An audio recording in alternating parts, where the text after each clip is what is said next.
আওয়ামী লীগের সন্ত্রাসীগুলো প্রতিদিনই মাঠে নামতেছে। তারা গ্রামে, বিভিন্ন উপশহরে, বিভিন্ন খোলামেলা জায়গায় তারা প্রতিনিয়ত একের পর এক ঝটিকা মিছিল করতেছে। তারা দেখানোর চেষ্টা করতেছে যে শেখ হাসিনা আবার আসবে, তারা তাদের রাজপথে তারা আবার হাসতে হাসতে বের হবে, তারা ইত্যাদি নানান ধরনের অহেতুক স্লোগান দিচ্ছে। তাহলে কথা হচ্ছে, যদি আওয়ামী লীগ যদি মাঠে নামে, তাহলে সেই ছাত্র জনতা কোথায়, যারা জুলাই অভ্যুত্থানের সময়, যারা জুলাই আগস্টের সময় হাসিনাকে এই দেশ থেকে বিতাড়ন করেছে এবং হচ্ছে আওয়ামী লীগের এই সন্ত্রাসীদেরকে এই দেশ থেকে নির্মূল করেছিল, তারা এখন কোথায়? আমার কথা হচ্ছে যে দেখেন, ছাত্র জনতা প্রতিদিন মাঠে নামবে না, কারণ ছাত্র জনতা কোনো দলের কর্মী নয়, বা ছাত্র জনতার কাজ হচ্ছে প্রতিদিন রাজনৈতিক কোনো কর্মসূচি পালন করা নয় যে ছাত্র জনতা প্রতি সেকেন্ডে প্রতিদিন মাঠে নামবে আওয়ামী লীগকে নির্মূল করতে। কিন্তু আওয়ামী লীগ একটা যদিও রাজনৈতিক দল তারা বলতে চায়, কিন্তু আওয়ামী লীগ ছিল একটা মাফিয়া দল। একটা রাজনৈতিক দলের মতো তাদের একটা কাঠামো রয়েছে। সেই রাজনৈতিক দলের কিছু কর্মী থাকে, যে কর্মীদের হচ্ছে পেইড এজেন্ট। তারা হচ্ছে ওই দলেরই পেইড এজেন্ট হিসাবে কাজ করে, এবং তারা সবসময় তাদের উদ্দেশ্যই থাকে বিভিন্ন প্রোগ্রাম, মিছিল, মিটিং বাস্তবায়ন করা।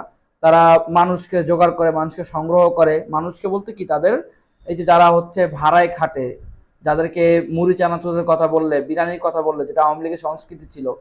আমরা দেখেছিলাম যে জুলাই মাসে 2026 সালের 2024 সালের জুলাই মাসে যখন রাত দুপুরবেলা ছাত্রদের উপরে হামলা চালানো হয়েছিল, এবং রাতের বেলা ছাত্রদের উপরে হামলা চালানো হয়েছিল ঢাকা বিশ্ববিদ্যালয়ের শিক্ষার্থীদের উপরে। ওই শাহবাগী কিন্তু রাতের বেলা, ভোরবেলা কিন্তু ছাত্রলীগ এবং তাদের অঙ্গ সংগঠন তারা কিন্তু বিরিয়ানি খেয়েছিল ঢাকা ইউনিভার্সিটির রাজু ভাস্কর্য এখানেই।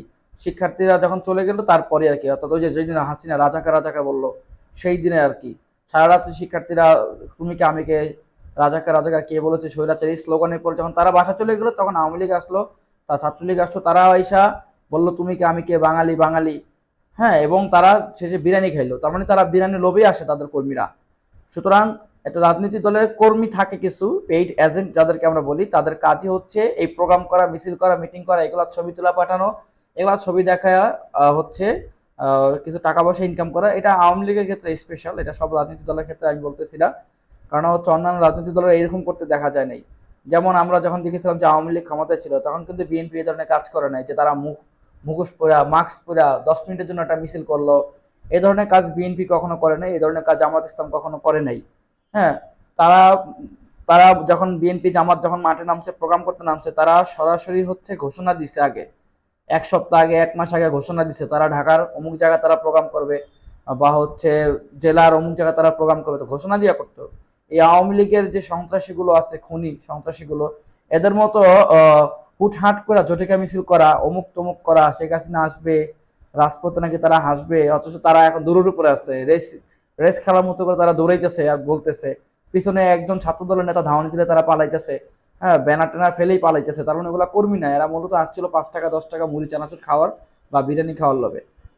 এই যে কর্মী, কিন্তু ছাত্র জনতা এরকম কর্মী না।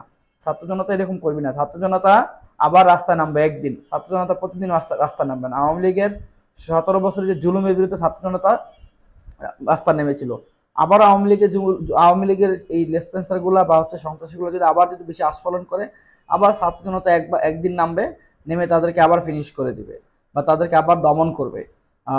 তবে আমরা বলবো যে এই ক্ষেত্রে আইন শৃঙ্খলা বাহিনীরও গুরুত্বপূর্ণ ভূমিকা রাখা উচিত। তো এটা হলো আমার একটা গুরুত্বপূর্ণ কথা, যে কেন ছাত্র জনতা এখনো মাঠে নামতেছে না এই আওয়ামী সন্ত্রাসীদের বিরুদ্ধে।